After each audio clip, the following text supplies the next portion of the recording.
Remember, a Hallmark card when you care enough to send the very best.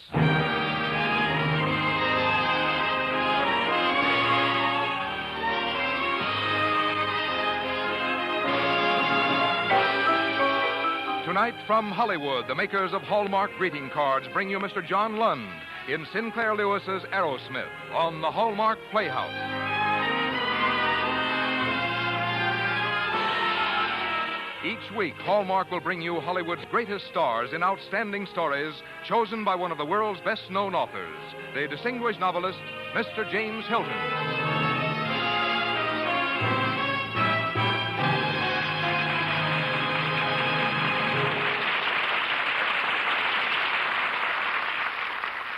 Good evening, ladies and gentlemen. This is James Hilton.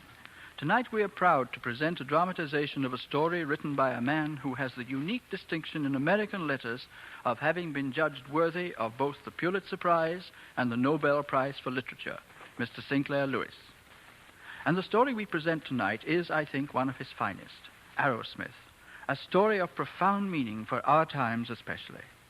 For in Arrowsmith, Sinclair Lewis does what I, as a writer, can tell you is no easy task. He portrays, and as well as it has ever been done, what goes on in the mind of the scientist. And you who read today's newspapers will not need to be told how crucially important this problem is for the world nowadays. To highlight our dramatization of this great story, we have the privilege also of presenting one of Hollywood's newest and most exciting personalities, John Lund.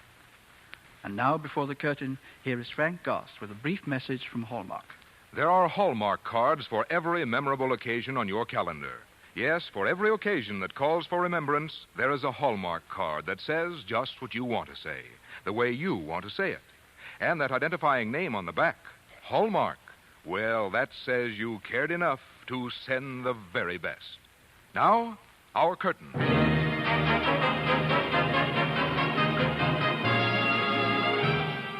Hallmark Playhouse, starring John Lund in Sinclair Lewis's Arrowsmith.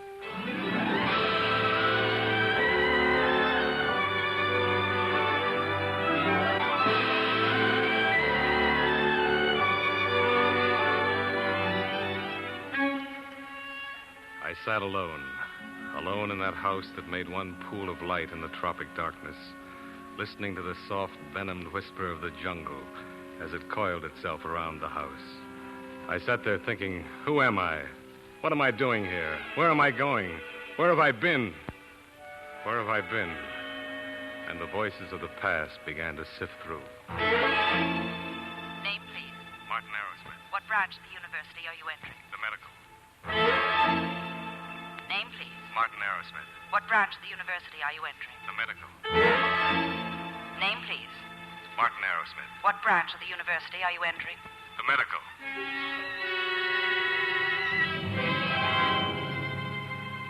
The medical, yes. Martin Arrowsmith, freshman, eager, newly hatched.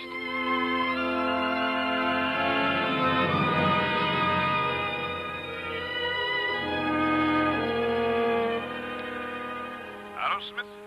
Yes, Professor Gottlieb? Observe what I do. Technique is the beginning of science.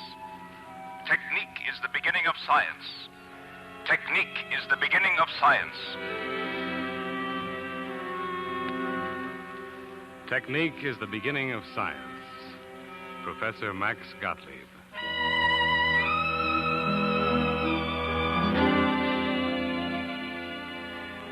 A voice softly blurred with the culture of another country. A man who could inspire and could crucify. At 21, I entered his classroom.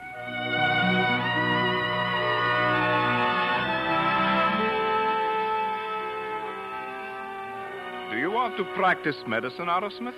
Oh, no, sir. I'd like to work in research. I'd like to be a bacteriologist. Good. After these past few weeks, I do not think you would make a good doctor. But research, that is another matter. And it is the important field, make no mistake about it. Research is the advancing line that moves ahead of the doctors, that makes their work possible.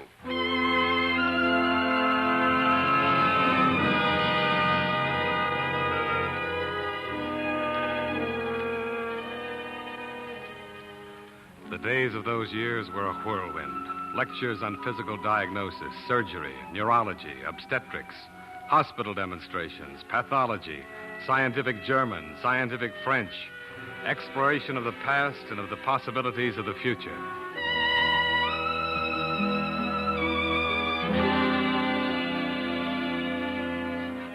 Professor Gottlieb, something's wrong with these immunology theories. What do you mean something is wrong? Young man, do you set yourself up against science? Do you feel competent to attack the dogmas of immunology? I'm sorry, sir. Here are my protocols. I've gone over and over the stuff, and I get the same results. I only know what I observe. My boy, that is the way. Observe what you observe. And if it does not agree with the nice, correct views of science, then out they go. I'm very pleased, Martin. But now find out the why, the underneath principle. All right, I will. Martin, I've been thinking, would you care to be my laboratory assistant next term? Oh, Professor Gottlieb, Then we shall consider it all settled.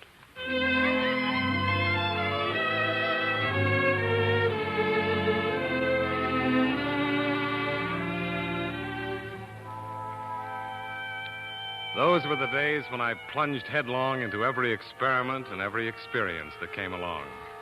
Those were the days when I was engaged to Madeline Fox and her mother.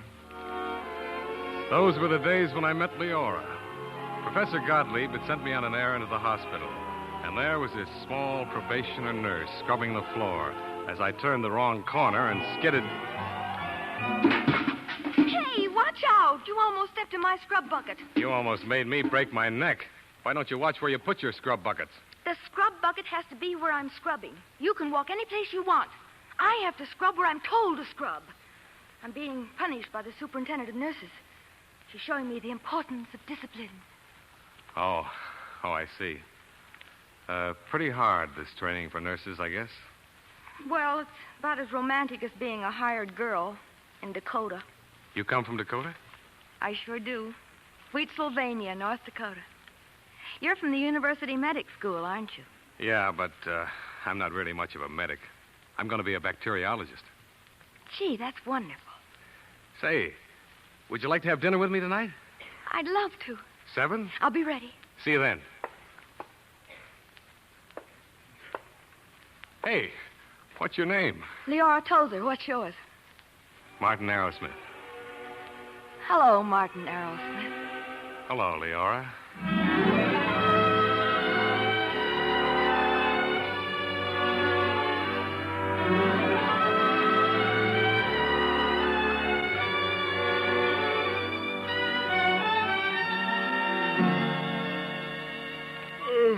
Good morning, Arrowsmith. Oh, gosh, you're all dressed. You been to bed at all? No. Oh, a fine, companionable roommate you turn out to be. I don't know why you bother coming home from the lab at all. You know, someday you're going to be sorry you ever got tangled up with a microbe. What do you do when you're engaged to 2 of them at once? Oh, Martin. Hey, kid, look, you better lie down. Well, I guess the only thing to do is get them both together, let them work it out. Who? Madeline and Leora. Oh, no, now he's giving them names. Look, Martin, lie down and let me get a doctor. Doctor? Who wants a doctor? I'm not sick. I'm scared. I'm engaged to 2 girls at once.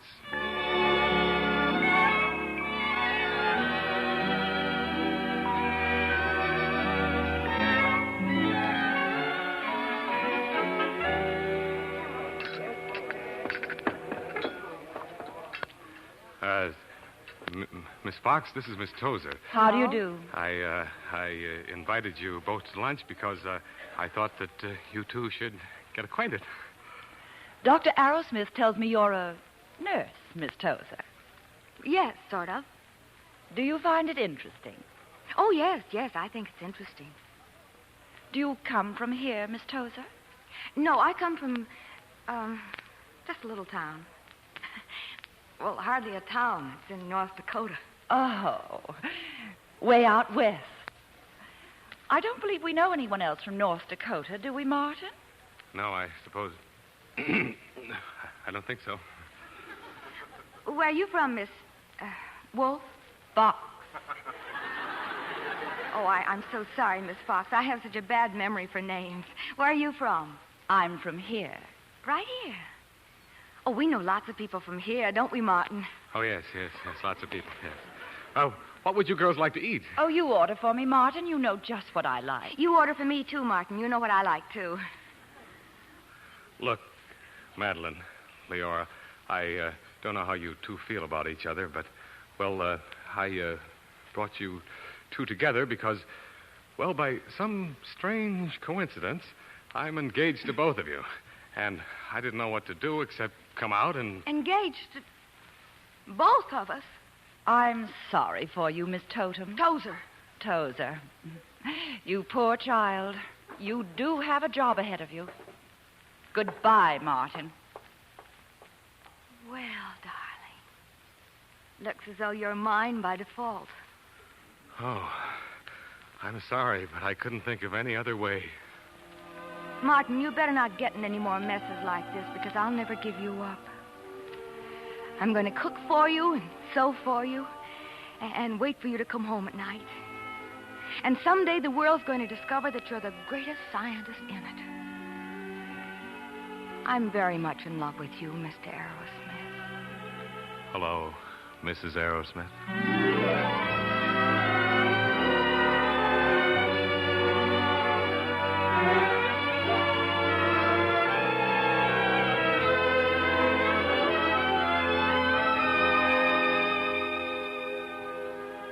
I walked back to the lab in a complete daze, planning a wedding, planning a lifetime.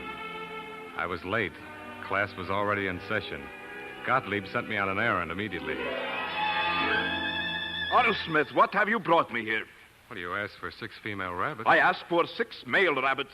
I'll go back right away. I'm sorry. You're sir. sorry. And what do I do with this class while I wait for you to go and return? I'm sorry, but I didn't understand you. I made a mistake. Mistakes in science mean lives. You're an imbecile. You've been mooning around for weeks, acting like a schoolboy fit for nothing. What good is an assistant who can't even bring me what I require? Get out. You mean I'm fired as assistant? I'm glad you have enough intelligence to understand that. Well, that's all right with me.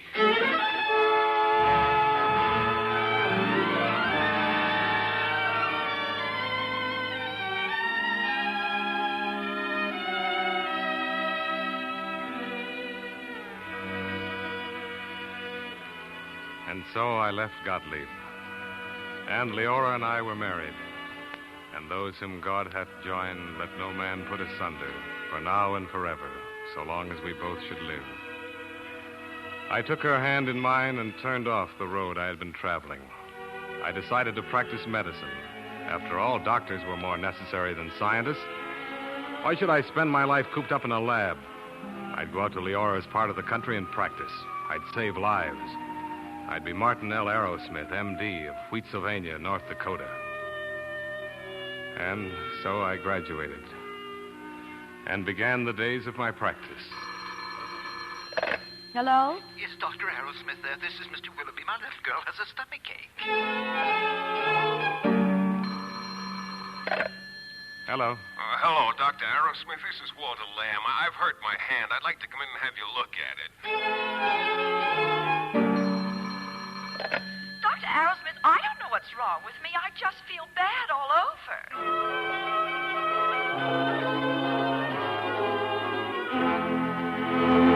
Mr. Arrowsmith, just what kind of a doctor do you think you are?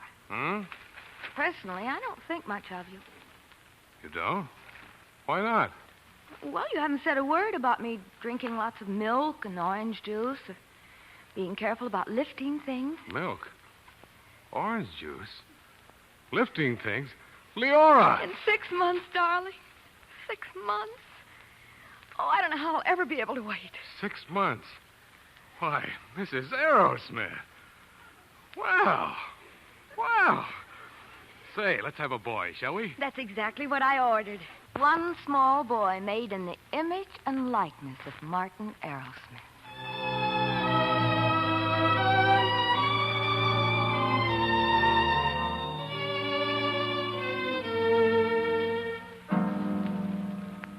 Six months of waiting, of watching, of worrying, of praying. 6 months of illness for Leora. 6 months of growing, swelling pain, of terror, torture, agony. Martin. Martin!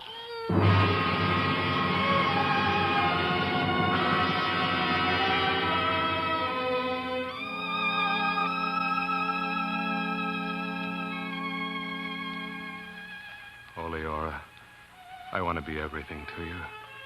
Let me be everything to you. There won't ever be another baby, will there? No, never another. Darling, darling, if I could only help. Well, if I can't have a real baby, I'll just have to bring you up. I'll help you be a great man like your Professor Gottlieb. Did you say Gottlieb, Leora? Yes, I said Gottlieb. I know you've never forgotten him, Martin.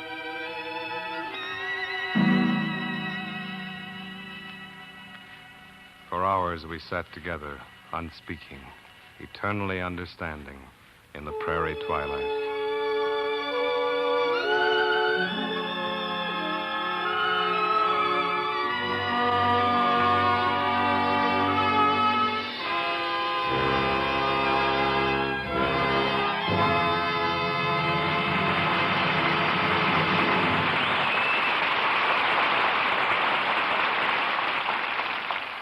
Before James Hilton introduces the second act of Arrowsmith, starring John Lund, here's another star I want you to meet. The lovely little star of Walt Disney's latest picture, so dear to my heart, the delightful little Luana Patton. Hi, Luana. Hello, Mr. Goss. Hey, that looks like a party dress you have on. It is, Mr. Goss. I have just been to a party. And look, as a party favor, I got another doll. Another Hallmark doll of the nations? Mm-hmm. Just the one I wanted, too. It's Sing Toy of China. He's beautiful with the feather plume in his hat. I learned a lot about him from the verse inside, too. What did you learn, Luana? Well, did you know his collar buttons in the back and not beneath his chin? He wears his little shirt tail out and never tucks it in. Really? What else, Luana? I know that for dinner he has soup and rice and tea most every day. And when he's good, he has an egg his mother bakes in clay. That's fun learning about Sing Toy this way. Sure it is, Luana. The Hallmark Company knew you'd like to know about your little friends all over the world. So they designed these beautiful dolls of the nations and put these cute verses inside them. Here's another part I liked, Mr. Goss. When I read on through the verse, I learned that Sing Toy lives on the other side of the earth, and he's just getting up when I'm going to bed. These verses tell me lots. That's wonderful, Luana. What are you doing with your dolls? Well, I have a collection of them, and I trade with the girls. It's fun. Now I want to get Maria of Mexico and Cowboy Joe. They're beautiful dolls. You bet they are, Luana. Every youngster loves them. The verses, the feather plumes in their hats, and the way they stand up by themselves. A little later, I'm going to tell everyone how little the Hallmark dolls of the nations cost and how easy they are to buy and send. But now, back to James Hilton.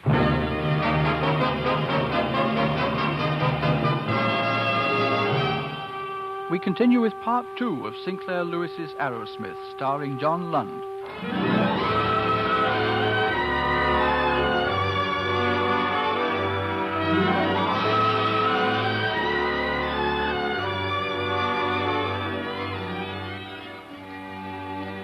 Years of labor, with the memory of Max Gottlieb always somewhere behind my shoulder, and the memory of his words always sounding within me.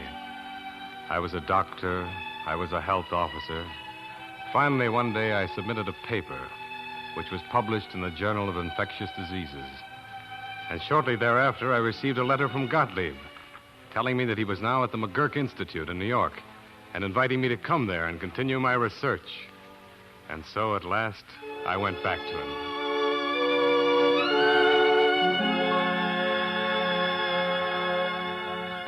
Martin, Dr. Tubbs, the head of the McGurk Institute, believes that you may have hit on the supreme way to kill the pathogenic bacteria. Well, I'm not certain of that, sir. Dr. Tubbs thinks that yours may be one of the discoveries of a generation, a serum to eradicate plague. He wants to publish your discovery. But I'm not ready to have my notes published. I want to prove them first. I'm glad to hear you say that, my boy. It's the only way. Prove it beyond all shadow of a doubt before you present it to the world. Now, I have a plan for you. There is a plague right now in St. Hubert in the West Indies. If you would go there, inject one group of patients with this serum of yours, and take another group... Oh, I see what you mean. Treat the other group just as you would normally and watch the results. It is a great opportunity. You could make an absolute determination of the value of your discovery. I'll go. I'll do it. I have a friend, also a scientist and doctor, whom I'll send with you. Sandelius. Oh, I've heard of him. He's a good man. Martin, I warn you. You must harden your heart. You must give the serum to one group. And keep your eyes fastened on your ultimate goal, which is to end all plagues forever. Yes, sir. God go with you, and guide you, and bring you back.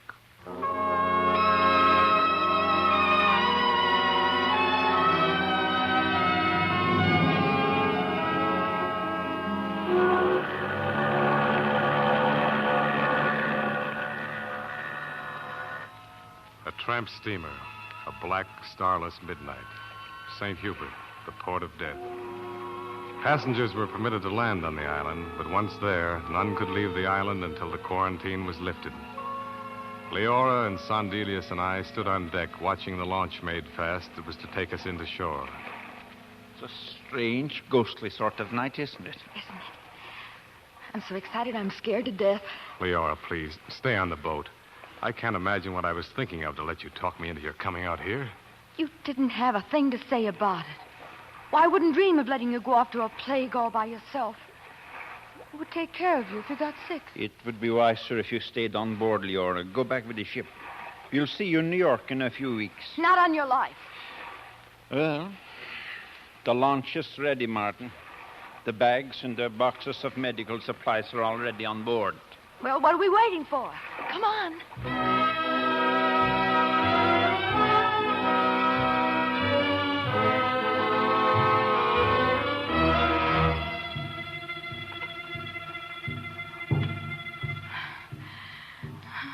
The drum again.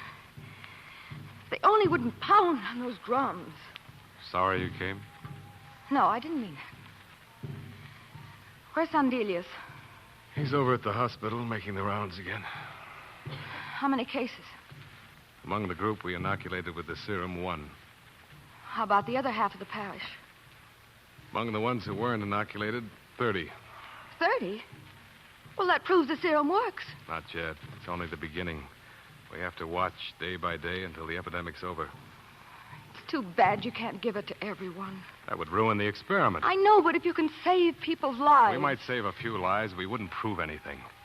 Even if a few die now, their dying may mean that millions will live in the future.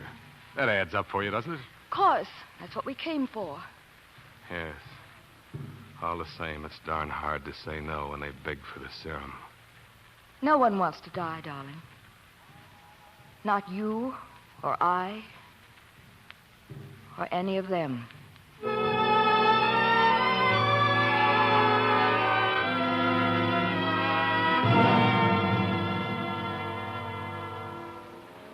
I'll never forget her face that day, or her eyes, or those words that came back to me over and over as I sat by her, helpless. No one wants to die. Not you, nor I, nor any of them. No one wants to die. Not you, or I, or any of them. No one wants to die. Not you, or I, or any of them. No one wants to die. Not you. Leora! Oh, Leora. Leora.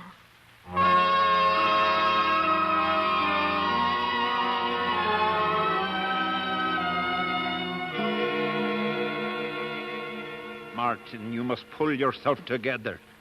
Pull myself together. Why?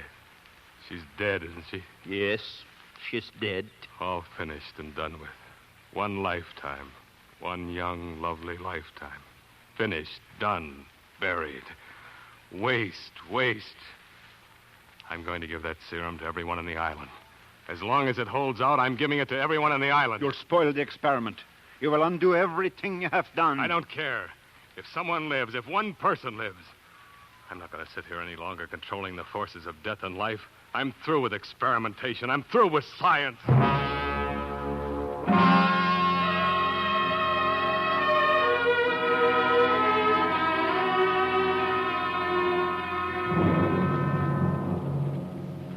many nights, how many days did I work giving that serum? I don't know. I only know that at last I sat there alone. Alone in the house, alone in the world. Spent. Worn out from labor and from grief. And the knowledge that I'd failed myself, failed Gottlieb, failed science. I sat there thinking, who am I? Where am I going? Where have I been? What is there for me now that I've lost Leora?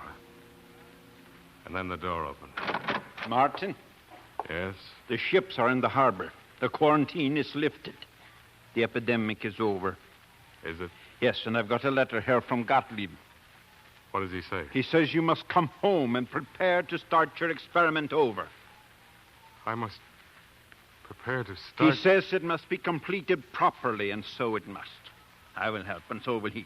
Now, come. It won't take us long to pack. The ship sails this afternoon.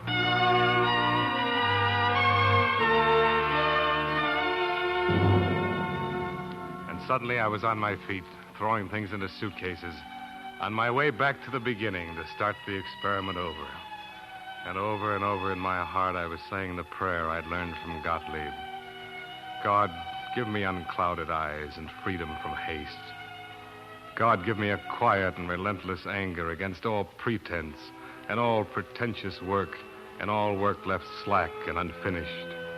God, give me a restlessness whereby I may neither sleep nor accept praise until my observed results equal my calculated results, or in pious glee I discover and assault my error.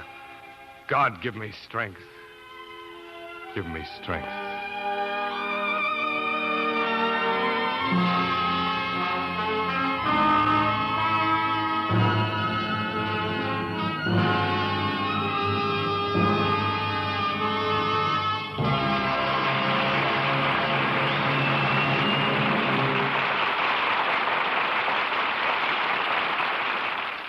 In a moment, James Hilton and John Lund will return. In the meantime, here's what I promised to tell you about the new Hallmark dolls of the nations.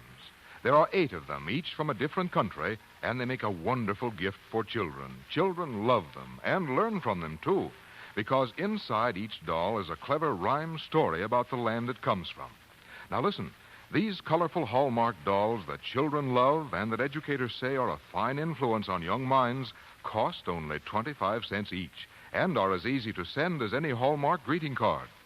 There is a big Hallmark doll collector's album to keep them in, too, and it's only 50 cents. For only $1, you can get the album and 2 Hallmark dolls of the nations. See them tomorrow at the store where you buy your Hallmark greeting cards. Now, here again is James Hilton. Thank you for a great performance, John Lund. It was a fine portrayal of one of my favorite characters. And for the makers of Hallmark greeting cards, I'd like to thank you for giving us such an enjoyable evening. Oh, it was a great pleasure for me, too. You must have a lot of fun reading all these fine stories in which you choose your Hallmark programs. I'd like to tell you that you Hallmark people win a big gold star in my memory book for the pleasure and happiness you bring to so many people, both by your radio programs and your fine greeting cards. Thank you. All of us who are associated with Hallmark like to feel we're adding to the happiness of others. And just as the doors of Hallmark Playhouse are always open to you, John Lund, I hope your doors will be open to us next week when we bring you Mrs. Parkington by Louis Brumfield and starring Rosalind Russell. Oh, I'll be listening, Mr. Hilton. Good night, John Lund. Ladies and gentlemen, the Community Chest campaign is your opportunity to make one contribution to all your local agencies, health, welfare, and recreation. Nearly half the families in every Community Chest city benefit directly through Red Feather Aid. So please support the Community Chest. Everybody benefits. Everybody gives. Until next Thursday, then, this is James Hilton saying good night. Tonight's story was adapted for radio by Gene Holloway, with music composed and conducted by Lynn Murray. Our director-producer is Dee Engelbach. John Lund will soon be seen in Miss Tatlock's Millions, a Paramount picture. Look for Hallmark cards that are sold only in stores that have been carefully selected to give you expert and friendly service. Remember, Hallmark cards when you care enough to send the very best. This is Frank Goss saying goodnight to you all until next week at the same time when James Hilton returns to present Louis Brumfield's Mrs. Parkington, starring Rosalind Russell.